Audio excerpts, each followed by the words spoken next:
WESH 2 News is your main source for political news. Now that the election is just 4 days away and early voting is wrapping up Saturday, you need to know where to go to find information on the candidates, races, and amendments. Here's WESH 2 political reporter Greg Fox to help you navigate WESH.com. Okay, so you've just decided to open up that sample ballot that's been sitting in your house for a few weeks, and the election's coming up on Tuesday, and you're not exactly sure who you're voting for in local races. You don't know anything about the 11 amendments on the ballot. No worries. We're going to take you inside WESH.com. Okay, so this is what our website looks like on the front page of WESH.com. Right there along the black banner at the top of the page, you see Commitment 2012. Click on it. We've got a lot of national politics on this page, but part of the way down the page, you see right there, Local Elections, Commitment 2012. Click on it. And right there, under election headlines, you see a column of local election reports, including all of the material from our daily half-hour live political program, Commitment 2012 Extra. Just click on a race in your area, and you can watch dozens of video recordings of debates in state House and Senate races, sheriff and state attorney races, congressional races, our breakdown of the amendments on the ballot, the local Seminole County school tax referendum, one-on-one candidate interviews, and political analysis of the presidential race in Florida. You can also click on one of our exclusive truth tests of political attack ads, where I dig into the claims and confirm the facts. Did Bill Nelson make money selling the land for some homes? The truth meter rings true. And expose the distortions and outright lies. Let's bring up the truth meter. Did Karen Castor Dental use our children's class time and our taxes to schedule campaign press interviews? The truth meter rings false. In all, we have more than a month's worth of local programs that zero in on local races that touch every county in Central Florida. It's just a click away on WESH.com under Commitment 2012. I'm Greg Fox reporting. Sounds like a job for the exclusive WESH 2 Truth Test and political reporter Greg Fox. Here's in politics, Bill Nelson's learned how to milk the system. This attack on Democratic Florida Senator Bill Nelson is not coming from his opponent, Connie Mack, but rather from a super PAC called American Crossroads. Before I address the claims in the ad, I want to point out something to you might have missed, like the Bigfoot or Florida skunk ape in the background. Those funny Republicans. He leased land that he owned for 6 cows, taking advantage of an agricultural tax loophole to dodge $43,000 in taxes just last year. Let's bring up the truth meter on this. Did Bill Nelson take advantage of a tax loophole to avoid paying higher taxes? The truth meter rings true. The land in question is along the Indian River just south of Melbourne. From Chopper 2, you can see cows on the pasture land. This is where Bill Nelson grew up. It's been farm or pasture land since 1924.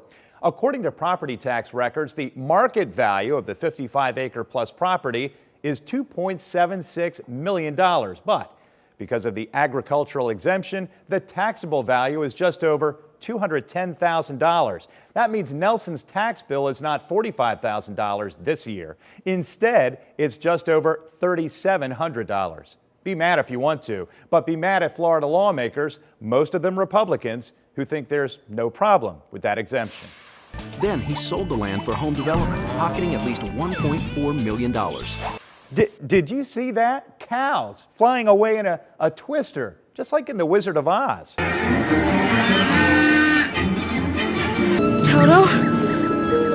I have a feeling we're not in Kansas anymore. Wow. That was really something. Anyway, again, we bring up the truth meter. Did Bill Nelson make money selling the land for some homes? The truth meter rings true, but take a look at the homes. Less than a handful. A home development implying a subdivision? We'll call the language in that part of the claim false. Worse, Nelson twice voted for a massive tax hike that would devastate Florida farms and ranches.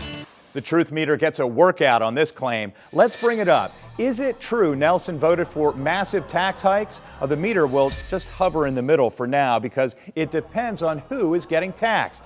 It is true that he voted for a tax reform measure this summer that would increase taxes for those earning more than $200,000 a year. But would that same measure hurt middle and lower income families? False.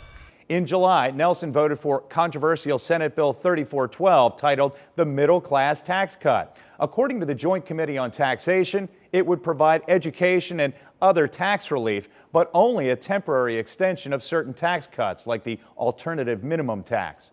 Small business groups say that and the exclusion of the estate tax could devastate family farm operations. And according to On the Issues, Nelson has been flip-flopping for years on the estate tax. While he today says he supports repealing it, in 2007 he voted no on a proposed amendment to the congressional budget that would have repealed the death tax. And a couple of years ago voted no on the Tax Extenders Act, which would have given a 5-year extension on depreciation of equipment for farming businesses.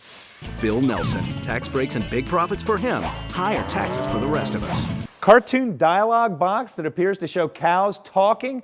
Now, this is almost more believable than someone having 2 homestead exemptions. Oh, wait a minute. Nelson's Republican opponent, Connie Mack, does have 2 homestead exemptions because both he and his wife, California Congresswoman Mary Mack, have homes they claim as homesteads in 2 different states to save tax money. With the Truth Test, I'm Greg Fox.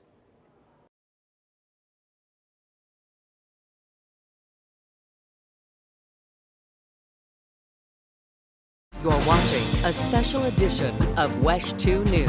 Commitment 2012 Extra. For the next month, WESH 2 will give you critical insight into the 2012 election. And these are the men battling in the House District 29 race in Seminole County. Your policies are hurting our schools, weakening our communities, and endangering my future. When is it going to stop, Mr. Dorworth? When your parents stop sending me back to Tallahassee. Chris Dorworth, unfair swipe or right on the money? Again, this is politics time, you know. I would ask Mr. Dorworth how he reconciles this gutting of public education. There's a lot of language that says we're gutting this. It's not true. It's an inaccurate statement. Everything that I've done has been from 0 on up, while he married into millions. But let's get back to the real issues here. When you look at campaign finance records and see that you put $200,000 into your own campaign, that more of his money has come from people, not from his own. But I will tell you this. People would say, are you trying to buy a seat because you can afford to? Absolutely not. And I'll tell you this. Is he trying to live off his campaign? These are key things that when you're not a millionaire, you regularly use on the campaign trail. But it's illegal. Where are your banks? Sorry, I don't have $1 million in my account. Do you have a bank? Do you have a bank account? Do you have a bank account? Yes, and it's got. You have a bank account, but you did not list it here. And here you are trying to talk about all these other issues. Folks care about jobs. Have a legislature of millionaires. Hold on. Let's talk about this as an issue. Education. Scott Plakin sold our kids out. And that ad, I think it is not quite accurate. Do you stand by that ad? I stand by that ad. Worse, his stubborn search for higher taxes made Volusia counties the 2nd highest in Florida. Stand by every claim made in that ad? This was not something that my campaign originally put forward. We're 42nd in the state of Florida, so it's all deception and it's all lies. Lower taxes for wealthy snowbirds, higher property taxes for Florida residents. One night he was paying the property tax bill on our small business and poof, his asset was gone. It was taxed off. Exactly. Tired of getting your assets taxed off? So there is not a property tax problem in Florida, and there are statistics that show that. Are we being overtaxed? I think most people would say they are being overtaxed. It's called the tangible personal property tax exemption. Take out the loopholes so that all of us can pay less, not just special interest groups. It sounds like she's saying that it shouldn't have been in there in the first place. Correct. You know, Deidre said that it's going down a bad road to give small businesses a tax break. I don't think that's ever the case, and it's certainly not the case in this economy. As this is from Restore Justice, the group that is looking to remove these 3 justices from the bench. These justices have also opposed patients' rights, undermined property rights, education, and fair elections. Is there any reason to remove any one or all of these 3 justices? The idea that anyone is offended that they have to justify their continued sitting on the bench is wrong. Legislators are offended that the court overturned them, so they're trying to reach into the bowels of the judiciary and politicize the judiciary, which I think is wrong. Romney talked about the so-called apology tour that he's brought up several times in the past. I'm going to show you this clip. We'll talk about it on the other side.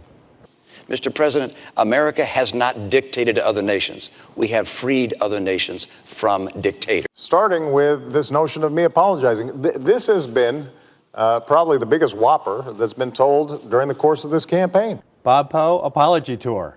It was simply stating the fact that it wasn't true. You can't cite a quote where he said he apologized. Where you don't go around apologizing to your enemies for your behavior. We look at that exchange as they talked about that last night. This year, you have one of the worst voting records. In fact, last year I cast 430 votes. You cast less than 200. Senator Nelson, you've got a lot of explaining to do. What kind of explaining does he have to do? Senator Nelson has a 92% voting record. Connie Mack has a 94% voting record. It was clear Connie Mack was trying to debate based upon one-liners and his father's name. You're watching Commitment 2012 Extra.